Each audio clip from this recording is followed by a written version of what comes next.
Existem dois tipos de tribulação. O primeiro tipo de tribulação é aquela que você semeia e você colhe ela. E o texto é Gálatas capítulo 6, versículo 7. Vamos abrir. Gálatas capítulo 6, versículo 7.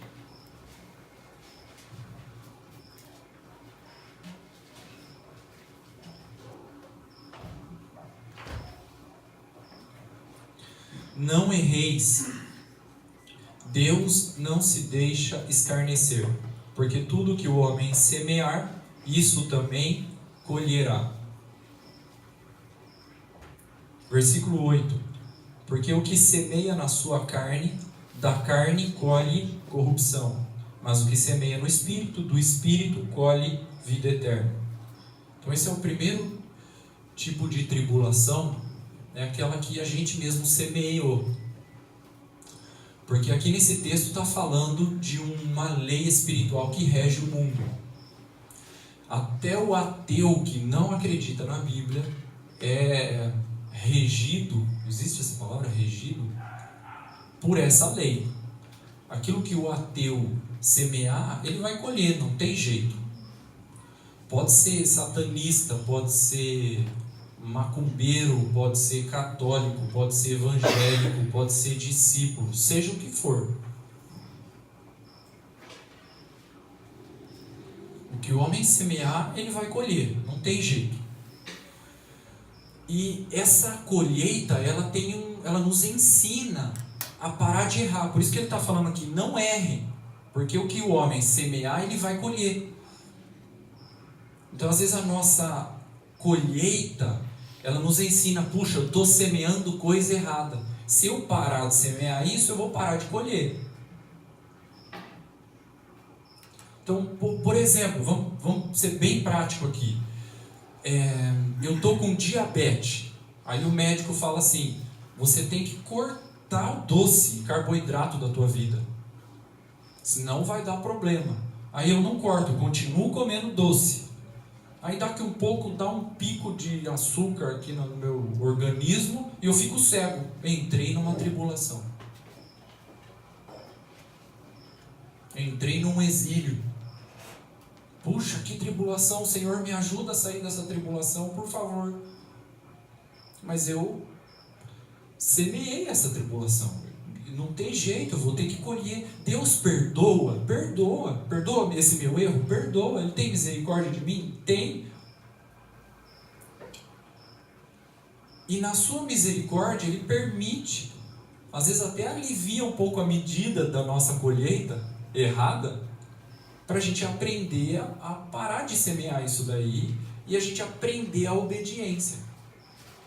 Se o homem ele obedecesse só lendo a Bíblia, que é o primeiro instrumento de ensino de Deus, não precisaria chegar na dor.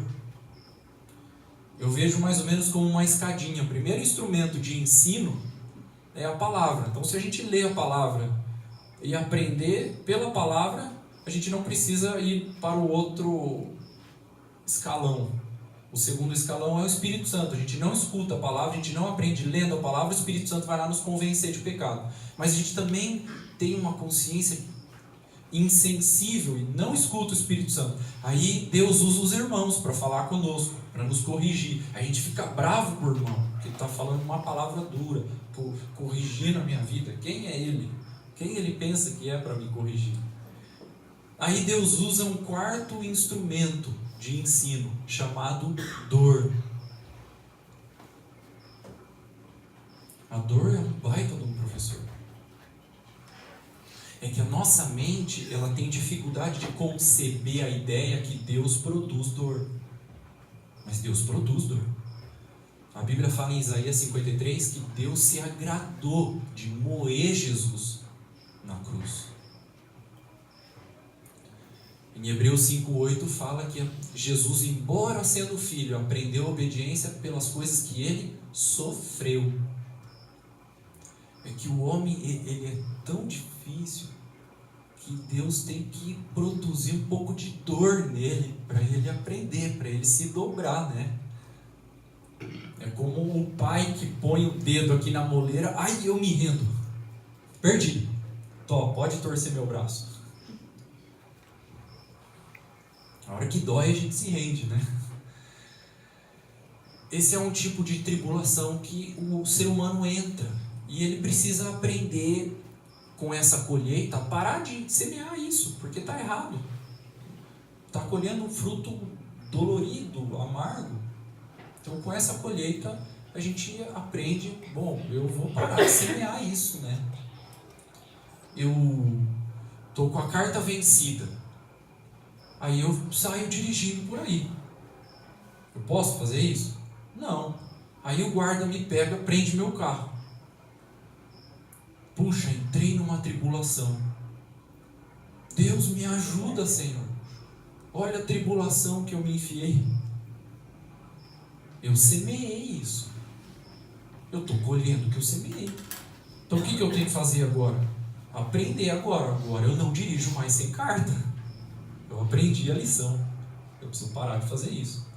Então, por isso que a palavra fala que de Deus não se zomba. O homem não consegue zombar do Senhor, porque ele semear, ele vai colher. Agora, o que a gente tem que fazer quando a gente colhe essas coisas? A gente tem que aprender com a nossa colheita. Bom, eu vou parar de semear isso. Vou parar de semear na carne, vou parar de semear a desobediência. Eu vou semear a obediência. Então esse é o primeiro tipo de tribulação, aquela que a gente mesmo semeia.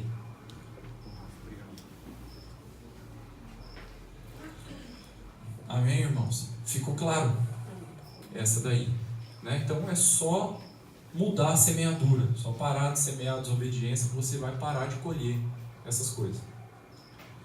O segundo tipo de tribulação é aquele tipo de tribulação que Deus, na sua soberania, Ele nos permite passar. E para a gente entender um pouco melhor sobre isso, vamos ler Jeremias capítulo 29.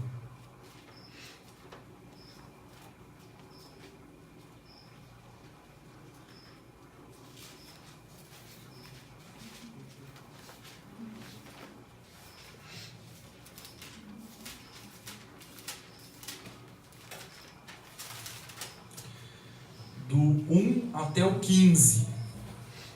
29. Jeremias 29, do 1 ao 15. O que está acontecendo aqui é o seguinte: o povo de Deus foi levado cativo para a Babilônia. É isso que está acontecendo aqui. O povo de Israel foi levado para o exílio na Babilônia, para viver lá exilado como escravos da Babilônia. E Jeremias recebe uma palavra de Deus, escreve uma carta e manda para o povo de Israel lá, que está lá exilado, dando algumas orientações, o que eles têm que fazer no exílio, norteando a vida deles. É isso que a gente vai ler aqui. Todos estão me acompanhando aí? Não? Sim. Tá. Jeremias 29, a partir do 1. E estas coisas são as palavras da carta que Jeremias, o profeta, enviou de Jerusalém ao resto dos anciãos do cativeiro, como também aos sacerdotes e aos profetas, e a todo o povo que Nabucodonosor havia transportado de Jerusalém para a Babilônia. Depois que saíram o rei Jeconias e a rainha e os eunucos e os príncipes de Judá e Jerusalém e os carpinteiros e os ferreiros de Jerusalém, pelas mãos de Elasa, filho de Zafã. Esse Elasa é o que levou a carta do Jeremias para o povo de Israel, que estava exilado. Filho de Ilquias, os quais Edequias, rei de Judá, tinha enviado a Babilônia, Nabucodonosor, rei da Babilônia, dizendo assim, que dizia a carta, versículo 4: assim diz o Senhor dos exércitos, o Deus de Israel, a todos os que foram transportados, que eu fiz transportar de Jerusalém para a Babilônia. 2 pontos. Versículo 5, ele vai começar agora a orientar o povo. O que o povo tem que fazer no meio dessa tribulação? Edificai casas, habitai-as, plantai jardins e comei o seu fruto. Tomai mulheres e gerai filhos e filhas. Tomai mulheres para os vossos filhos e dai vossas filhas a maridos, para que tenham filhos e filhas. Multiplicai-vos ali e não diminuais. Procurai a paz da cidade, para onde vos fiz transportar. E orai por ela ao Senhor, porque na sua paz vós tereis paz. Porque assim diz o Senhor dos exércitos, o Deus de Israel: não vos enganem os vossos profetas que estão no meio de vós, nem os vossos adivinhos, nem deis ouvidos aos vossos sonhos que sonhais, porque eles vos profetizam falsamente em meu nome. Não os enviei, diz o Senhor.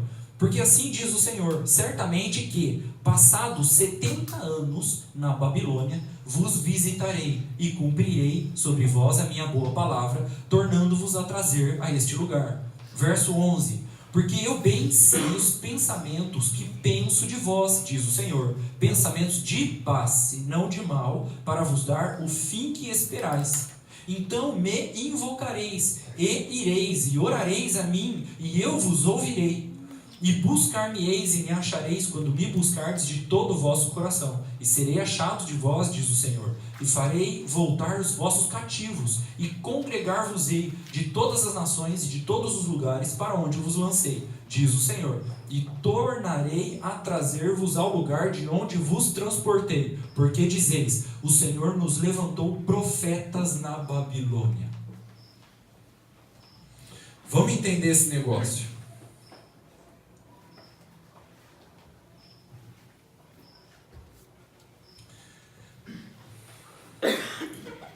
O povo foi levado exilado, cativo na Babilônia. Eles ali eram agora escravos da Babilônia e estavam passando apertado, eram escravos. Eles estavam na terra prometida, eles eram livres, estavam lá adorando e servindo a Deus, mas eles foram levados para o exílio e ali eles estavam sofrendo um bocado. Eles eram escravos, seus filhos eram escravos, eles não estavam mais na terra prometida, não estavam mais lá aprendendo nas sinagogas, com os irmãos, com os judeus, com seus amigos. Estavam exilados, passando por tribulação.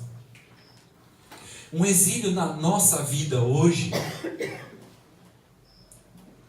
pode ser uma enfermidade, tempo de incerteza causado por desemprego, falência, abandono, separação, divórcio, prisão, escassez, crise no casamento ou com os filhos, dívidas impagáveis, deficiências físicas ou mentais. Todas essas coisas podem acontecer com qualquer um de nós. Exílio. Semeando ou não.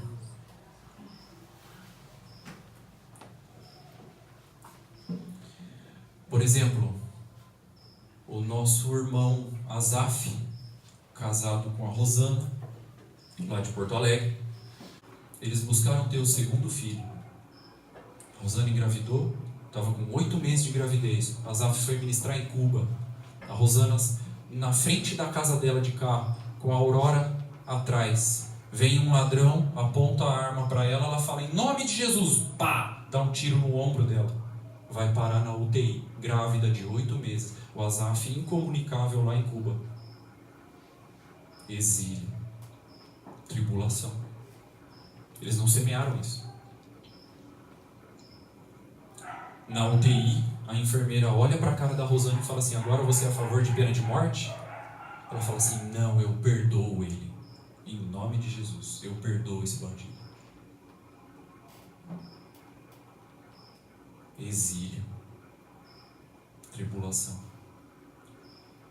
A Rosana tem a bala no corpo até hoje. Num lugar, o único lugar que poderia ficar entre um órgão e outro que não afeta, não dá problema nenhum. O André nasceu, perfeito, está lá servindo ao Senhor. Os 4. Tribulação, exílio. Então a primeira, isso é um exílio, isso é uma tribulação, todos nós podemos passar.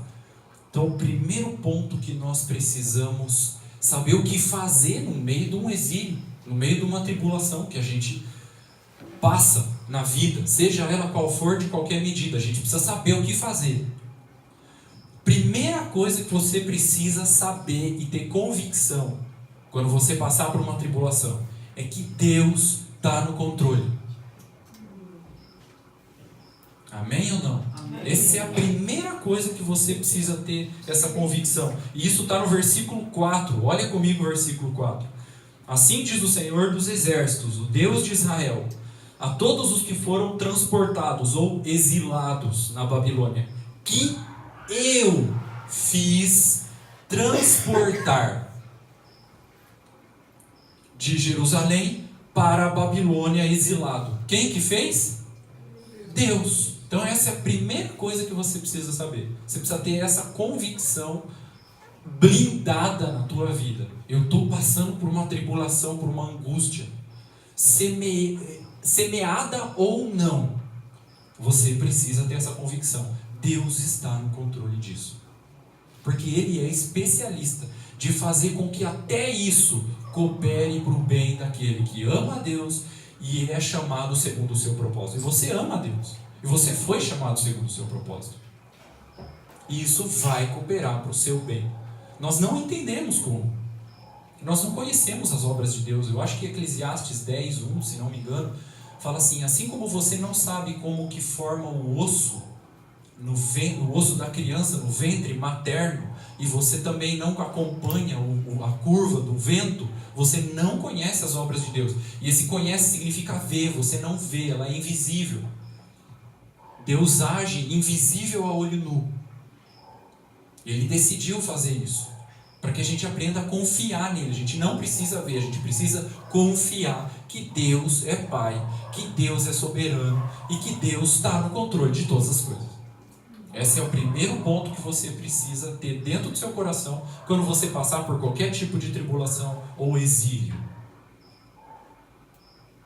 Amém? Amém. Quer dizer para o irmão que está do seu lado: Deus está no controle do teu exílio, meu irmão.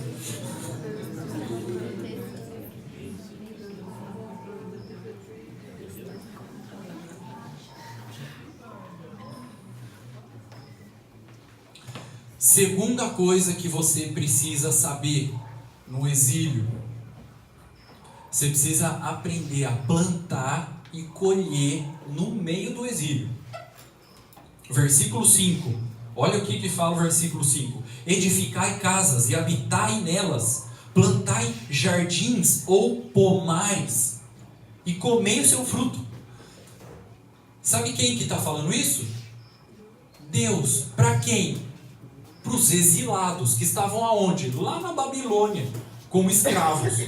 Lá no exílio deles, Deus falou assim: ó, aí onde você está exilado, no meio da tua tribulação, eu, o Senhor, estou falando para você: edifica a casa, mora nela, planta pomar, colhe desses frutos e come deles.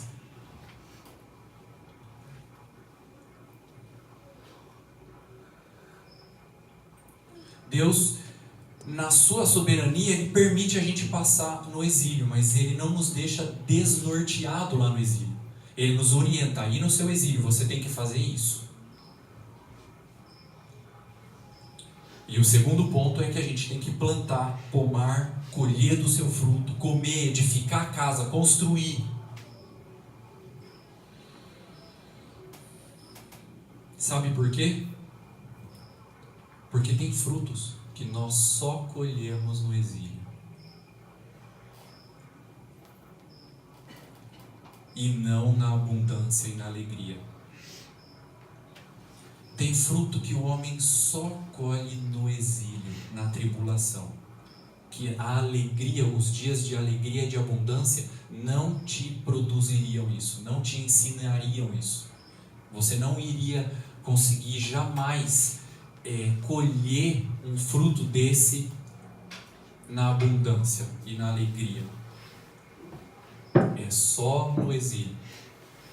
Então tem frutos para nós, tem frutos para a tua vida aí no exílio, que você precisa aprender a semear. Não é para ficar parado no exílio, é para semear na tribulação. Enquanto você passa pela tribulação aí no exílio, é para você semear. Semeia aí. Quando eu estava perdido nas drogas, eu recém tinha me convertido e Deus me libertado das drogas. Eu não tinha trabalho, eu não sabia nenhuma profissão, eu não estava fazendo faculdade, eu era um exilado, eu não sabia fazer nada. Aí nesse meu exílio eu comecei a plantar um pomar na minha vida, eu comecei a aprender a tocar violão. No meu exílio, comecei a plantar um pomarzinho há 14 anos atrás. Eu nem sabia o que tinha pela frente. Talvez se tivesse tudo bem na minha vida, eu tivesse empregado, ganhando dinheiro, nos dias de alegria e abundância, talvez nem me convertido eu teria. Talvez eu não teria também aprendido a tocar violão. Esse foi um pomar que eu semeei na minha vida no exílio, na tribulação. E mês passado eu estava lá no Peru ministrando louvor em espanhol, colhendo da minha semeadura, do fruto que eu plantei no meu exílio. Porque tem coisas que você só colhe, você só aprende no exílio, na tribulação. Por isso que Eclesiastes 7 fala assim, que a tristeza do rosto melhora o coração. Porque tem upgrades que Deus faz no teu coração, só tem melhorias. Vocês gostaram dessa, né? Tem melhorias que Deus produz, gera no teu coração só quando você está com o rosto triste, só quando você chora, quando derrama uma lágrima. A alegria não te ensinaria isso, só a tristeza que ensina. Quantas coisas, irmãos, no meu caráter de mansidão, de humildade, foram forjadas no dia da tristeza, no exílio, na tribulação. A alegria não me ensinaria isso. Por isso que a tristeza do rosto melhora o coração. Porque tem coisas que nós só aprendemos quando estamos tristes. Sabe por quê? Porque a tristeza, a dor, o que ela nos leva a fazer? A fazer uma reavaliação do nosso caráter, da nossa semeadura e da nossa colheita. A alegria não te leva a fazer essa reavaliação. A dor sim, a tristeza sim. É por isso que Deus está falando. Semeia pomares na tua vida, no meio da tua tribulação. Está passando por dificuldade? Semeia um pomar. Aprende a tocar um violão. Aprende a cantar. Aprende um dom. Aprende um idioma. Aprende uma profissão diferente. Aprende a ser empreendedor. Aprende a ganhar uma vida. Aprende a discipular. Lê a Bíblia inteira. Aprende a orar em línguas. Aprende a profetizar. Aprende a fazer uma ação social no esporte, com os drogados, no asilo, no orfanato. Planta um pomar. O que você está esperando? Está parado na tribulação, chorando e lamentando. Não é isso. No exílio, na tribulação, para você plantar um pomar e colher desse fruto. O que você está plantando? O que você está semeando? O que define o teu futuro não é o que você colhe do passado, é o que você semeia no presente.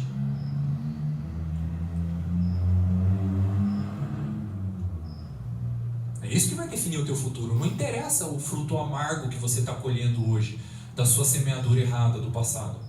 O que interessa é o que você semeia hoje, para você colher no futuro, para você definir o teu futuro, junto com o Senhor. O que você está semeando hoje?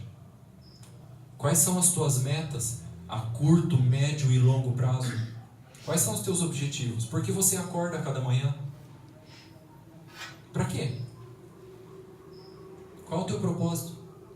Sabe por que hoje as clínicas de psicologia estão lotadas? Porque o homem foi criado para viver no propósito, mas ele está vivendo fora dele. Aí ele vai sentir insatisfação, vai sentir carência, vai se sentir incompleto, sempre está faltando alguma coisa, nada preenche. Aí fica buscando um monte de coisa aqui na Terra para tentar preencher esse buraco, esse vazio que tem dentro dele. Mas não vai. O homem foi criado para viver no propósito, mas o homem vive fora do propósito. Você só se preenche no propósito que Deus criou você. Se você estiver desalinhado com o propósito, você sempre vai estar insatisfeito, triste, amargurado, angustiado, com depressão, sem saber o que fazer, exílio após exílio, reclamando e murmurando. Qual é o teu norte? Para onde você está olhando? Qual é o teu alvo? Quais são tuas metas? Para que você acorda cada manhã?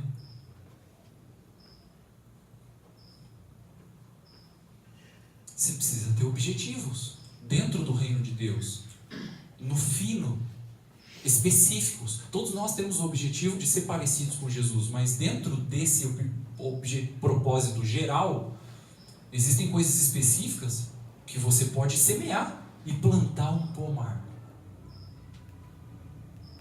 na tua vida, para você colher desse fruto. É doce. Eu amo o fruto desse pomar. Eu estou colhendo e estou semeando. Ao mesmo tempo que eu estou colhendo fruto de pomar que eu comecei a semear 14 anos atrás, eu estou semeando também no presente. Consciente, eu sei o que eu estou semeando. Eu sei onde eu quero chegar. E você? Qual pomar você está semeando?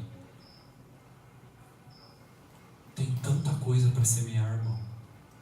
Você pode aprender inglês, você pode aprender espanhol, você pode fazer uma poupança para fazer uma viagem missionária, você pode aprender um instrumento, você pode aprender a bateria, baixo, violão, aprender a cantar, a ministrar, a profetizar, ganhar vidas, discipular, pastorear, aprender a Bíblia. Tem tanta coisa para você semear na tua vida. E você fica parado?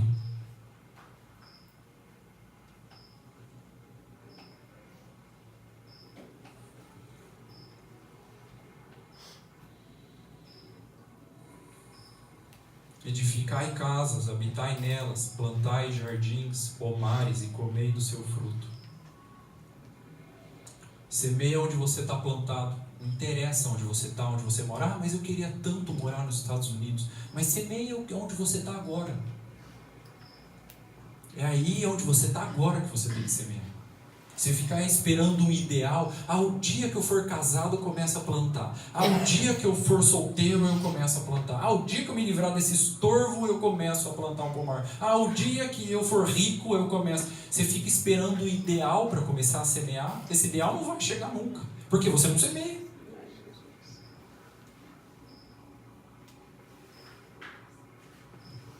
Não vai chegar nunca esse ideal, você não está semeando.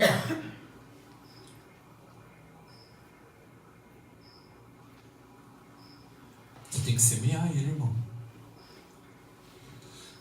Olha só, Deus ele não é gênio da lâmpada.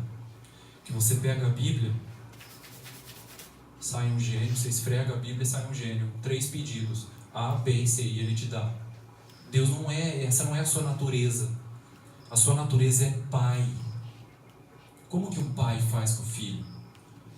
O filho tem 15 anos de idade, o pai está morrendo de vontade de dar um carro para ele, mas ele não vai dar. Porque ele não tem maturidade para isso. Não é o momento.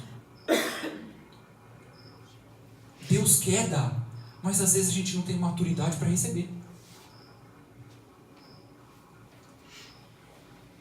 A gente precisa semear isso. É uma semeadura, é um processo, nada é instantâneo. Com Deus não é assim.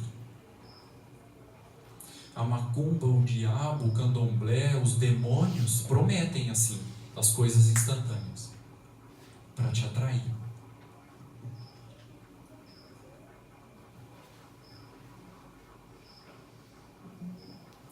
Cuidado com a tua atitude no meio do exílio, porque isso vai passar para os teus filhos. pai, a mãe, passando no meio do exílio, da tribulação, só reclama de Deus, só murmura. Isso vai vazando para os filhos.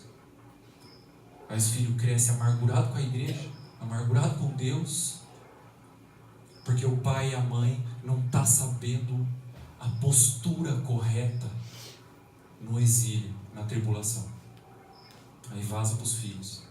Aí o filho cresce, 15 anos de idade, é ateu. Não quer nem saber de Deus, não tem pavor de igreja. Por quê? Olhou para os pais que serviam ao Senhor, o pai e a mãe só murmuravam, só reclamavam, era só lamento. Não sabia como se portar no exílio, na tribulação. Sabe, eu tenho pensado que melhor é aquele que aguenta do que aquele que conquista. Porque aquele que conquista muitas coisas, se ele não aguenta, ele vai perder tudo isso que ele conquistou. Agora, aquele que aguenta, Deus pode dar conquistas para ele, porque ele vai conseguir sustentar essa conquista. A gente precisa aprender a suportar a tribulação, ter paciência. Sabe, na tempestade é um momento de você não tomar decisão nenhuma. Tudo que você não pode fazer na tempestade, no meio da tribulação, da loucura, da pressão, é tomar a decisão. Porque a decisão que você toma no meio da tribulação, no meio da tempestade, aquele negócio, aquele tormento, aquela pressão na tua cabeça, sabe que a decisão que você vai tomar é virar a mesa e chutar o balde. Você não pode tomar decisão na pressão. Espera passar a tempestade. Depois você, com a cabeça fria, você pensa e decide. Espera passar. Entende, irmãos, a postura no exílio? Consigo me explicar?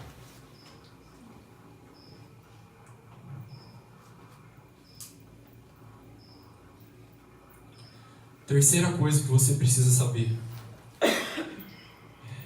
Cuidado com os falsos profetas que aparecem no meio da tribulação. Os falsos profetas são loucos para aparecer quando você passa por exílio, por tribulação, para profetizar em nome de Deus um monte de bobagem para a tua vida. Isso fala no versículo 8 e 9, olha aí, ó. Porque assim diz o Senhor dos Exércitos, o Deus de Israel: não vos enganem os vossos profetas que estão no meio de vós, nem os vossos adivinhos, nem deem ouvidos aos vossos sonhos que sonhais, porque eles vos profetizam falsamente em meu nome. Não os enviei, diz o Senhor. Eu soube de um testemunho de uma determinada localidade que tinha um casal que tinham 2 filhos, eles estavam brigando. E no meio da briga, da tempestade, aquela tribulação, aquela pressão, eles tomaram uma decisão. Viraram a mesa, chutaram o balde e divorciaram. Aí cada um foi para a casa dos seus pais. Apareceu uma profeta altamente estimada na cidade. Chegou para a esposa e disse assim: esse que está aí com você não é teu marido, diz o Senhor. Assim diz o Senhor: Deus vai te preparar um homem que vai cuidar bem de você.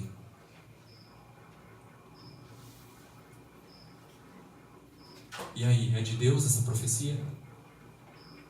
Por que não? Porque na Bíblia diz que se o homem se separar da sua mulher e casar com outra, comete adultério. Por qualquer motivo que separar. E quem casar com essa inocente aqui, a repudiada, que foi abandonada e deixada, comete adultério também. Está escrito isso em Lucas 16, 18, Romanos 7, 2 e 3, 1 Coríntios 7, 10, 1 Coríntios 7, 39.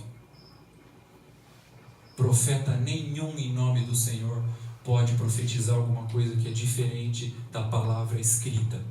E quando a gente passa por tribulação, é louquinho para aparecer esses falsos profetas profetizando na tua vida, querendo direcionar você. Faz isso em nome de Deus. Assim diz o Senhor. Assim diz nada. Lâmpada para os meus pés é a tua palavra, e luz para os meus caminhos. Cuidado quando você passa por tribulação. Vem um monte de profeta querendo levar você para isso, mandar você fazer aquilo. Quarto, você precisa ter convicção de que toda tribulação é passageira. Versículo 10. Porque assim diz o Senhor, certamente que passados 70 anos, aí vai acabar. Eu não estou profetizando que a tua tribulação vai durar 70 anos, viu? Não estou falando isso. Aqui era um caso específico.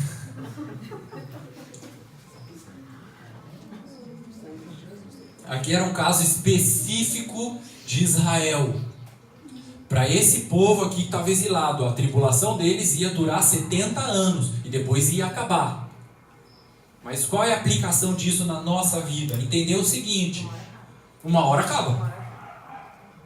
A tribulação acaba. Por que a gente precisa saber isso? Porque a hora que acabar, a gente para, esfria a cabeça e decide. Não decide nada com a cabeça quente, debaixo de pressão, no meio da tribulação, que você vai virar a mesa, você vai chutar o balde e vai fazer bobagem. Não decide nada. Presta bastante atenção que eu vou falar aqui. Em tempos de guerra, não se edifica nada.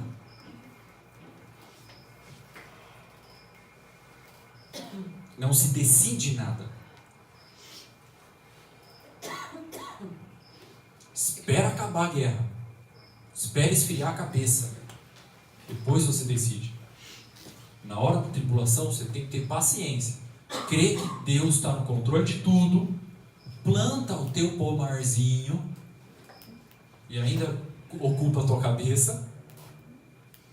Cuidado com os falsos profetas. E saiba que isso vai acabar. Amém? 5. A convicção que você tem que ter, quinta convicção que você tem que ter, que os pensamentos de Deus a teu respeito são pensamentos de paz e não de mal. Está escrito isso no versículo 11. Porque eu bem sei os pensamentos que penso de vós, diz o Senhor, pensamentos de paz e não de mal, para vos dar o fim que esperais. Então, quando Deus medita a teu respeito, quando Deus está meditando e planejando a teu respeito, os pensamentos que passam na mente dele são pensamentos de paz e não de mal. Significa que Deus não faz birra, Deus não dificulta as coisas. Esse não é Deus. Essa não é a imagem dele, essa não é a natureza dele. Ele não quer ficar dificultando e fazendo birra, ele não se ressente do mal. Quando a gente peca, ele não se afasta, ele não se ressente. Pelo contrário, suas misericórdias renovam a cada manhã. Sabe o que significa isso? Que a cada manhã o pulmão dele enche de vontade de você dar certo na vida. Os pensamentos dele a teu respeito são pensamentos de paz. Ele tem planos bons, projetos bons, propósito bom para a tua vida. De paz, de alegria, de abundância. Tenha essa convicção e não deixa isso mudar por nada na tua vida. Em 2012, eu fui para a Argentina a primeira vez. 2013, começo de 2013, bem comecinho de 2013 eu fui para a Argentina pela primeira vez. Conheci uma guria, conheci uma discípula de Jesus. A gente começou a conversar, começou a ser amigo. Cada passo bem dado, em pequena escala, fomos avançando debaixo do conselho do presbitério dos irmãos de Buenos Aires, debaixo do conselho daqui. E a gente foi avançando, ela veio para cá, eu fui para lá, conheci os pais, ela conheceu os meus. A gente foi avançando, começou a namorar. Começou a planejar o casamento. No final de 2013 eu pedi a conta do meu emprego. Eu estava dando aula de informática na Hello, que é ali perto do fórum. Porque o pai dela tinha uma escola de informática em Buenos Aires. E ele me convidou, vem aqui dar aula de informática na minha escola. E eu já tinha um espanhol fluente. Tinha um discípulo brasileiro morando lá em Buenos Aires e falou assim, vem morar comigo. Todas as portas abertas, tudo pronto.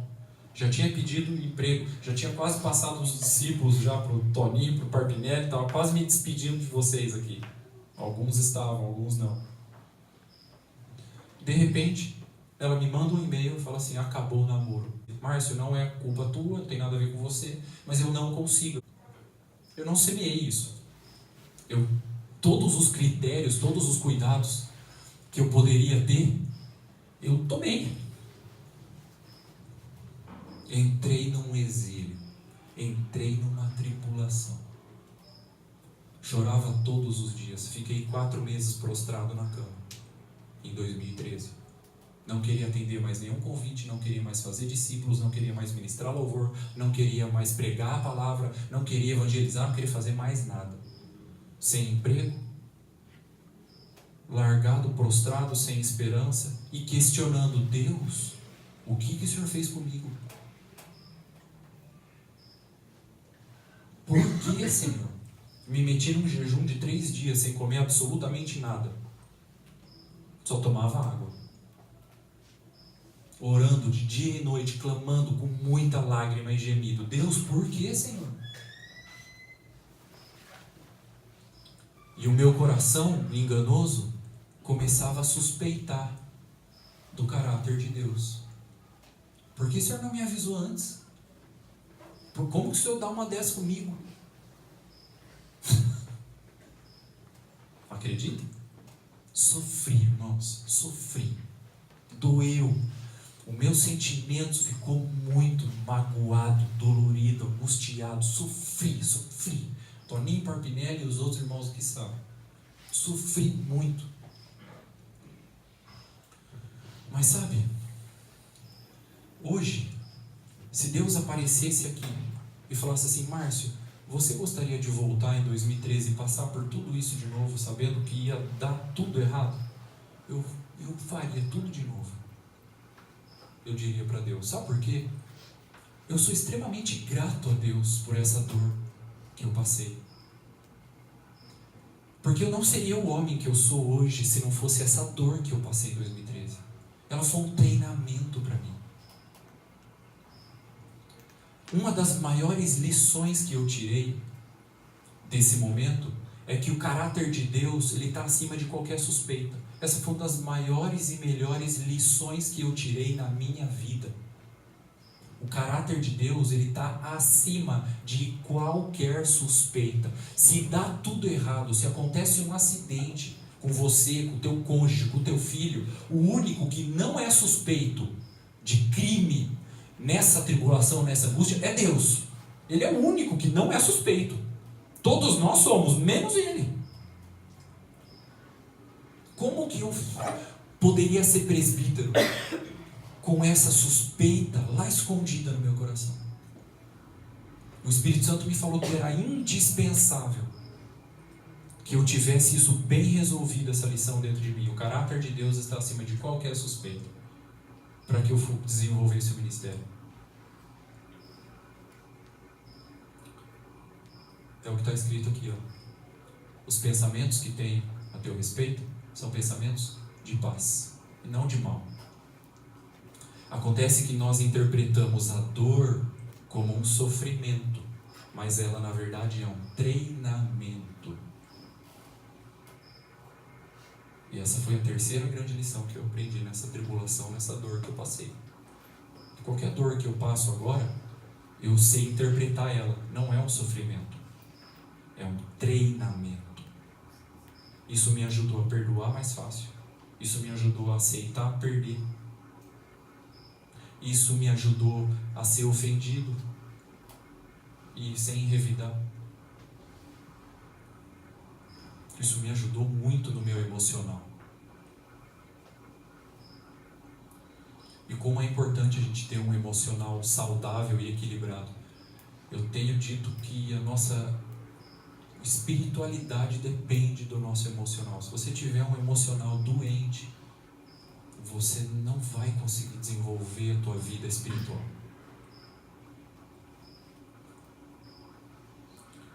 E se você souber interpretar essa dor, você vai usar essa dor como o próprio remédio para a tua alma, para as tuas emoções, para os seus sentimentos. essa dor ela tem um remédio dentro dela, e saiba extrair. Com a convicção de que Deus tem pensamentos de paz e não de mal. Ele não está dificultando as coisas, Ele não está fazendo birra, Ele não é assim. Conheça Ele.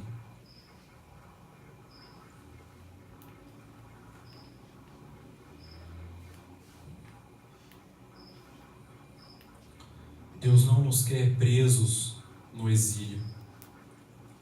Mas era tão bom aquele momento. Mas no passado, quando era assim, era tão bom. Mas se no futuro eu tivesse isso, mas se eu tivesse aquilo. Aí você fica exilado, preso no passado e preso no futuro. Angustiado com o passado e ansioso com o futuro. E não vive o presente, não semeia os seus pomares no presente. Porque além de exilado, passando por tribulação, você está preso no passado e preso no futuro. Deus não nos quer presos, nem no futuro, nem no presente. Amém, irmãos? Gente, relaxa, no final dá tudo certo. Vai dar certo. No final,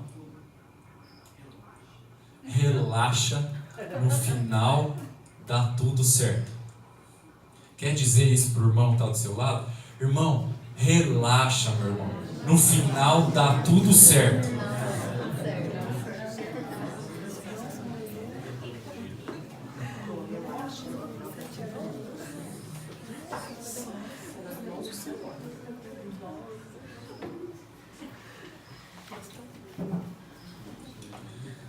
Sexta, no exílio é onde nós mais buscamos a Deus.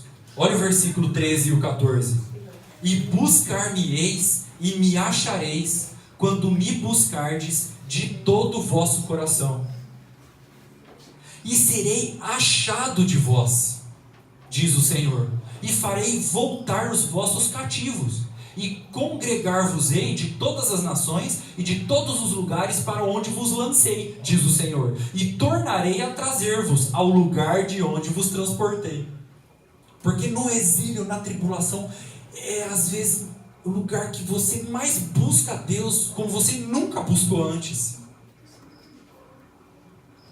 E essa é a recompensa, a presença de Deus, o refrigério que vem pela presença de Deus, que você está ali buscando e você bebe. A tua esperança se renova, a tua fé se fortalece, tuas convicções são blindadas ali. No exílio, quando você está ali se consagrando, dedicando, buscando ao Senhor. Sétima e última. Nós colhemos frutos bons no exílio. Versículo 15. Porque dizeis, o Senhor nos levantou profetas lá no cativeiro da Babilônia. Sabe o que aconteceu nesse exílio aqui de Israel que nós estamos lendo? Que eles ficaram 70 anos exilados. Sabe os frutos que saíram daqui?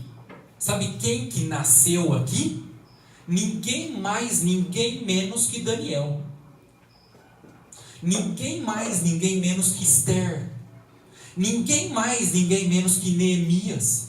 Nasceram aqui nesse exílio. Foram frutos do exílio. Se não fosse esse exílio, irmãos, nós não teríamos o profeta Daniel na Bíblia. Nós não teríamos a rainha Esther.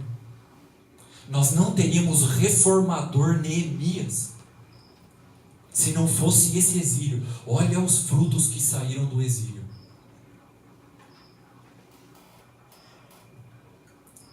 Eu não sei que exílio que você está passando. Mas eu sei que você pode ser uma rainha. Sendo formada e forjada nesse exílio. Ou um profeta. Ou um reformador. Que vai fazer diferença nesse mundo. Que vai superar, que vai dar a volta por cima. E vai abençoar muita gente. Quem diria que aquele guri de 18 anos, filho da professora Maria Lúcia, lá drogado, que pichava muro, ia sair para as nações pregando o Evangelho? Quem diria há 14 anos atrás? Mas Deus é especialista em pegar esses que não são nada, esses que ninguém dá nada, esses desacreditados, esses improváveis, e formar e arrancar dali uma rainha, um profeta das nações, um reformador. Plante o teu pomar, plante o teu jardim. Deus é um Deus de jardim. Que pomar você está plantando? Que pomar você vai começar a plantar essa noite e amanhã?